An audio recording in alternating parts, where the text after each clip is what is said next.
Bonjour et bienvenue à la troisième capsule de formation du GTAD qui portera sur les usagers et les informations que contiennent leurs dossiers dans WMS. Les sujets abordés lors de cette troisième capsule sont les suivants. Nous expliquerons d'abord les catégories d'usagers, puis la structure des informations sur les catégories d'usagers, les sous-catégories d'usagers et les données personnalisées. Nous ferons ensuite un survol des niveaux de service selon les catégories d'usagers. Nous expliquerons à quoi servent les préfixes devant les catégories d'usagers. Nous aborderons aussi le sujet des renseignements personnels des usagers dans le contexte de WMS. Puis nous terminerons la capsule en vous présentant les champs retenus dans les dossiers d'usagers et la logique d'affichage des historiques de transactions et des historiques de communication dans les dossiers des usagers. Comme vous le savez probablement déjà, le partenariat a adopté 6 catégories d'usagers harmonisées, soit les catégories suivantes. Communauté universitaire BUQ, entente externe applicable au BUQ, entente collégiale, diplômé, la catégorie travail et entente locale. Chacune de ces catégories harmonisées a été traduite en anglais pour les universités anglophones. Les libellés anglais retenus vous seront présentés dans une prochaine diapositive.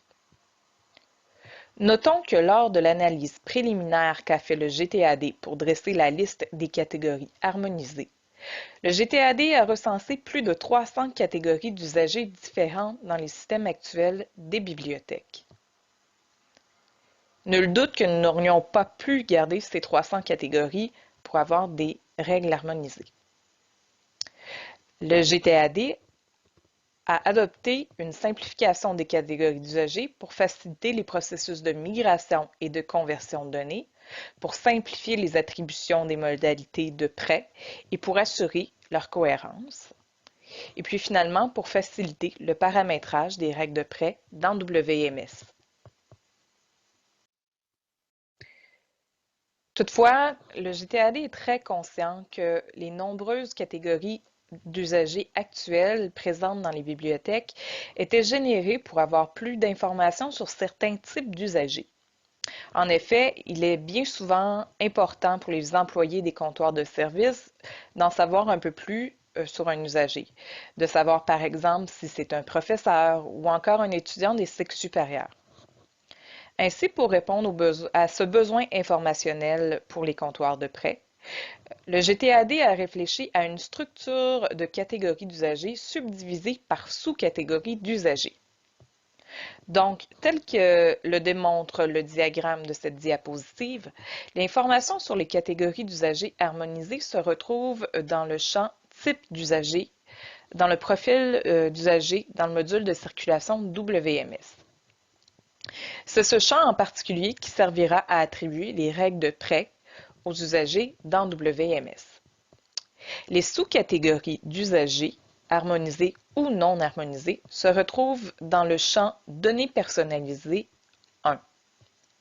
La liste des sous-catégories harmonisées vous sera présentée dans les diapositives suivantes.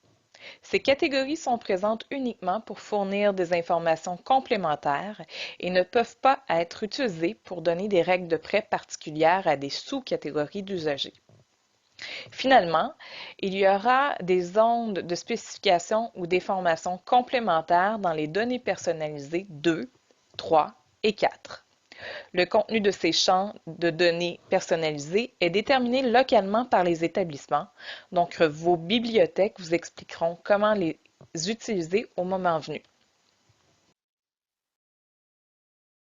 Le tableau présenté dans les prochaines diapositives vous présente les niveaux de services offerts par catégorie d'usagers harmonisés ainsi que les sous-catégories d'usagers harmonisés que vous retrouverez dans WMS. Il indique également quelles catégories sont considérées comme étant de type CU ou de type non CU. Pour la catégorie d'usagers communauté universitaire des BUQ, vous verrez les expressions suivantes dans WMS. Communauté, uni, BUQ ou uni, community BUQ. Comme vous le comprendrez, nous avons dû utiliser ces expressions raccourcies à cause du nombre limité de caractères dont nous disposons pour ce champ dans le module de paramétrage de circulation de WMS. Les sous-catégories harmonisées liées à la catégorie communauté universitaire BUQ sont les suivantes. Donc, vous avez étudiants premier cycle, étudiants cycle supérieur, personnel enseignant, ceci inclut les professeurs, les employés, les retraités et les usagers collégiaux de Bishop et de l'UQAT. Tous ces usagers auront droit au prêt réseau ainsi qu'au PEB et se verront attribuer les règles de prêt du prêt réseau, donc sans document, 30 jours, avec renouvellement automatique. Évidemment, cette catégorie d'usagers est considérée comme étant de type CU. Pour la catégorie d'usagers entente externe applicable au BUQ, vous verrez les expressions suivantes dans WMS. Entente externe BUQ ou Extern Agreements BUQ. Ces usagers sont ceux qui proviennent notamment des autres universités du Canada ou encore de la BANQ selon les termes établis dans l'entente pan-canadienne sur la réciprocité du privilège d'emprunt direct. Les sous-catégories d'usagers harmonisés de la catégorie entente externe BUQ donnent plus d'informations sur le consortium d'appartenance de ces usagers ou sur la provenance de ces usagers de la BANQ. Ces usagers n'auront pas accès au prêt réseau et ne pourront pas nous adresser directement des demandes de PEB. Donc, nous n'emprunterons pas pour eux des documents ailleurs en PEB. Notons aussi que ces usagers n'auront pas le droit de réserver de documents dans nos bibliothèques. Toutefois, en emprunt direct, ces usagers se verront attribuer la règle de prêt de 100 documents, 30 jours avec renouvellement automatique. Nous avons harmonisé l'application de cette règle de prêt puisque ces usagers peuvent aisément, selon l'entente, se promener d'une bibliothèque à une autre pour faire des emprunts directs et le service sera donc plus cohérent pour eux. Ces usagers sont considérés comme non-communautés universitaires puisqu'ils ne font pas partie des communautés universitaires québécoises. À partir de cette diapositive, toutes les catégories d'usagers qui vous seront présentées n'ont pas de sous-catégorie d'usagers harmonisés au niveau du réseau, mais elles pourraient en avoir selon les décisions locales que votre bibliothèque a faites. Vos bibliothèques respectives vous fourniront donc plus d'informations à ce propos le moment venu. Toutes ces catégories d'usagers n'auront pas accès au prêt réseau ni aux services de PEB. Les règles de prêt qui leur sont accordées sont toutes définies localement. Finalement, tous ces usagers sont considérés comme étant de type non-communauté universitaire.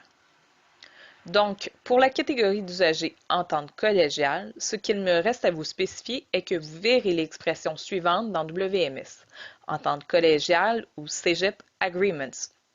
Les usagers qui s'y trouvent sont des étudiants des cégeps avec lesquels nos bibliothèques ont des ententes particulières.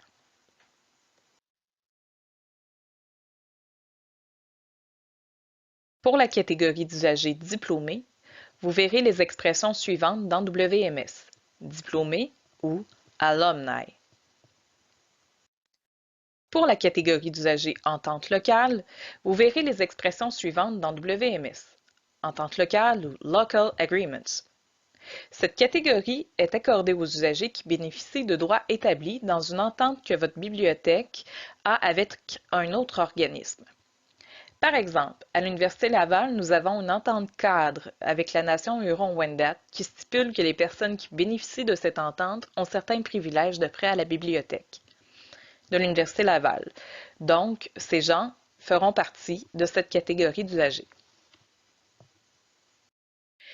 Finalement, la dernière catégorie d'usagers dont je dois vous parler est la catégorie travail. Vous verrez les expressions travail ou work pour cette catégorie.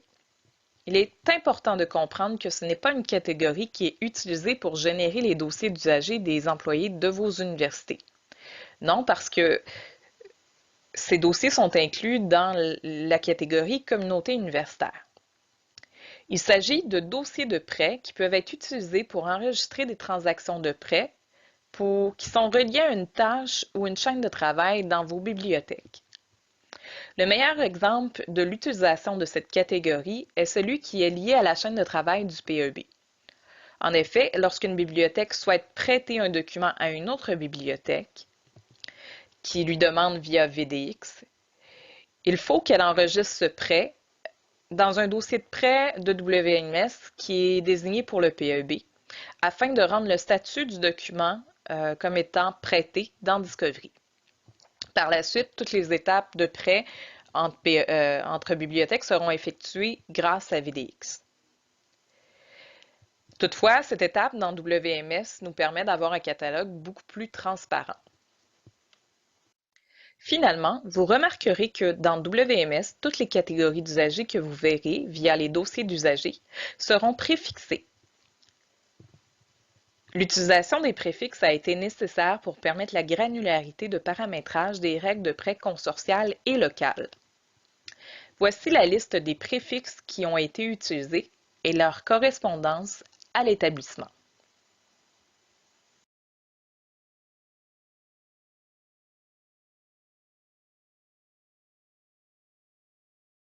Parlons maintenant du sujet des renseignements personnels des usagers dans le contexte de WMS.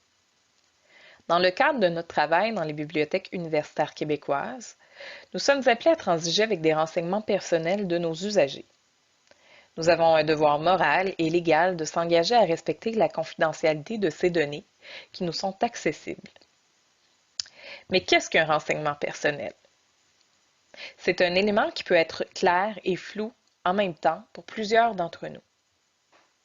Dans le cadre de votre travail, le genre de renseignement personnel auquel vous avez accès peut être le nom et le prénom de la personne, sa date de naissance, son genre, son numéro de téléphone et son adresse, son historique de prêt, des notes sur des ententes qu'il aurait prises avec la bibliothèque ou encore sur des comportements qu'il aurait eus.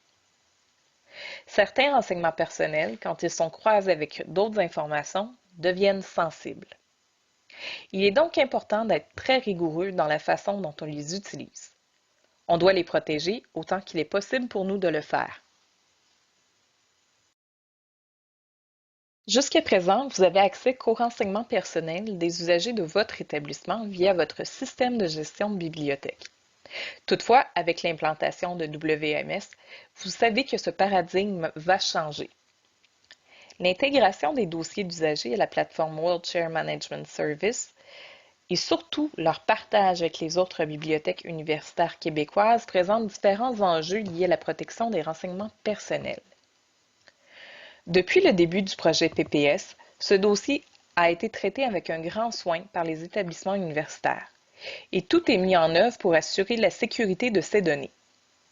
C'est dans cette optique que les secrétaires généraux et les conseillers juridiques des établissements universitaires ont convenu d'une liste de mesures pour s'assurer de la protection des renseignements personnels des usagers en conformité avec la loi sur l'accès aux documents des organismes publics et sur la protection des renseignements personnels, à laquelle les universités sont assujetties. Ainsi, le fournisseur OCLC aura l'obligation d'héberger les données au Canada et les données des usagers partagées par les bibliothèques devront être limitées au strict minimum. Pour les BUQ, les établissements ont adopté comme mesure commune de faire signer un formulaire d'engagement de confidentialité aux membres du personnel des bibliothèques universitaires québécoises qui auront accès à ces données dans le cadre de leur travail. D'autres mesures de gestion de la confidentialité des données s'ajouteront prochainement et vous seront communiquées au fil de l'avancement du dossier. Toutefois, nous avons déjà implanté quelques bonnes pratiques au sein du partenariat pour assurer une meilleure protection des renseignements personnels. Nous pouvons nommer notamment la mise en place d'une gestion rigoureuse des attributions des rôles dans WMS par employé. Quand on parle de rôle, ce sont les profils d'utilisateurs qui vous seront accordés pour vous permettre de réaliser vos tâches dans WMS. Plusieurs rôles dans différents modules donnent accès aux renseignements personnels des usagers et non pas uniquement ceux liés au module de circulation. C'est donc pourquoi nous souhaitons vous sensibiliser à l'importance de prendre au sérieux la protection des renseignements personnels de nos usagers, et ce même si vous ne faites pas partie du personnel des comptoirs de prêt. Comme autre mesure, nous avons statué qu'il fallait restreindre au minimum les informations présentes dans les dossiers d'usagers. Une autre mesure a été l'adoption d'un formulaire de consentement pour les usagers qui ne font pas partie des communautés universitaires et qui souhaitent s'abonner aux bibliothèques. Ces usagers devront signer le formulaire pour nous permettre de verser leur information, leur renseignement personnel dans WMS. Finalement, nous avons adopté une ligne directrice de codage de notes dans les dossiers d'usagers. Vous vous demandez pourquoi nous devons utiliser maintenant des codes au lieu d'inscrire des notes dans les dossiers? C'est parce que les notes peuvent devenir facilement un renseignement personnel sensible.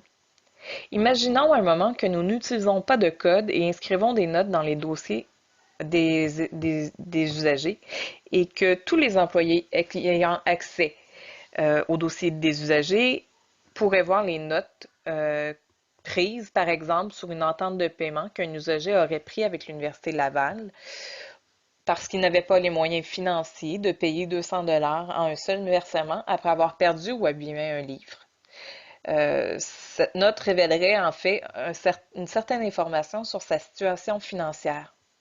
Ou encore, il pourrait y avoir d'autres types de notes qui pourraient stipuler ou décrire un comportement dérangeant ou inquiétant qu'un usager aurait eu. Ces informations mal utilisées ou utilisées hors contexte pourraient porter préjudice à ces usagers.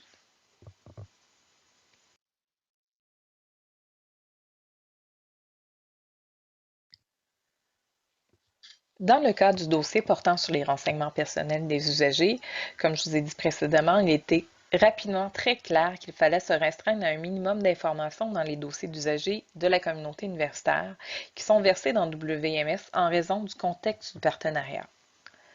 Plusieurs des informations qui se trouvent dans les dossiers de nos usagers sont des renseignements personnels. Toutefois, ils deviennent plus sensibles lorsqu'ils sont regroupés ensemble et peuvent donner une information ciblée sur un individu. Le GTAD a donc entrepris une analyse pour s'assurer de conserver les champs minimaux dans les dossiers d'usagers, mais qui nous assurait d'être en mesure de continuer à effectuer nos opérations dans le module de circulation. Au terme de cette analyse, les champs conservés ont été validés par le secrétaire général des universités. Donc, la colonne de gauche est les renseignements personnels des usagers qui nous ont été autorisés de verser dans WMS afin de nous permettre de poursuivre nos opérations de travail. Vous verrez donc uniquement les informations suivantes dans les dossiers d'usagers. Le nom, le prénom, le code barre, la catégorie et la sous-catégorie d'usagers, les notes codifiées, les codes d'utilisateurs pour l'authentification institutionnelle, d'autres identifiants, la bibliothèque d'attache de l'usager, la faculté ou le département si la bibliothèque a jugé qu'il fallait déposer cette information dans les dossiers, l'adresse de courriel institutionnel, la date d'expiration du dossier et l'historique de transaction et l'historique de communication reçu pendant une période de 5 mois après les transactions. La liste de droite est constituée de toutes les exclusions des renseignements personnels qui ne seront pas inclus dans les dossiers d'usagers parce qu'ils ne sont pas assez essentiels pour nos opérations. Cette liste contient notamment les adresses et les codes postaux autant personnels que professionnels des usagers, les numéros de téléphone autant personnels que professionnels des usagers, le numéro d'assurance sociale, le numéro de matricule, le code permanent, la date de naissance, le genre, la langue parlée, le titre et la photographie de la carte d'identité.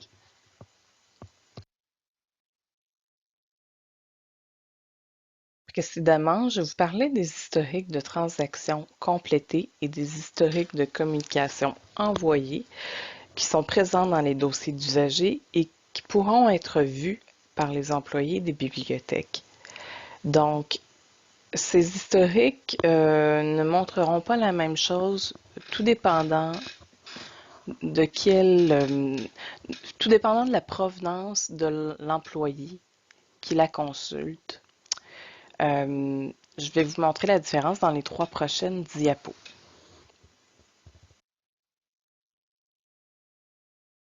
Dans cette diapositive, vous avez la vision d'un employé de l'Université Laval qui consulte un dossier d'usager de l'Université de Montréal. Donc, vous pouvez voir sous succursale d'appartenance, on voit là, clairement que c'est un usager de l'Université de Montréal. Dans ce premier onglet, les employés de l'Université Laval et les employés de l'Université de Montréal auront exactement la même vision parce qu'il s'agit de l'onglet qui contient les prêts en cours. Donc, la vision reste la même. L'affichage des historiques devient différent selon l'appartenance de l'employé qui la regarde lorsqu'on passe à l'onglet historique, puisque c'est là qui est contenu l'historique des transactions complétées et l'historique des communications envoyées, donc l'historique des avis. Cet affichage est généré différemment puisqu'elle présente uniquement les transactions ou les communications qui ont été envoyées par la bibliothèque d'appartenance de l'employé. Donc ici, on voit l'historique d'un usager de l'Université de Montréal et c'est l'affichage qu'un employé de l'Université Laval verrait. Et ce qu'on voit dans cette page ici, finalement, c'est le seul titre que cet usager de l'Université de Montréal, pardon, a emprunté à l'Université Laval. Donc, 101 activités pour le maternel, c'est un document qui appartient à l'Université Laval. Toutefois, quand on passe à la vision Université de Montréal, donc ici, ce que vous avez à l'écran, c'est pour le même étudiant de l'Université de Montréal. On a fait une capture d'écran de la vision d'un employé de l'Université de Montréal. Et puis, ce que vous pouvez voir, c'est qu'il y a beaucoup plus de transactions complétées.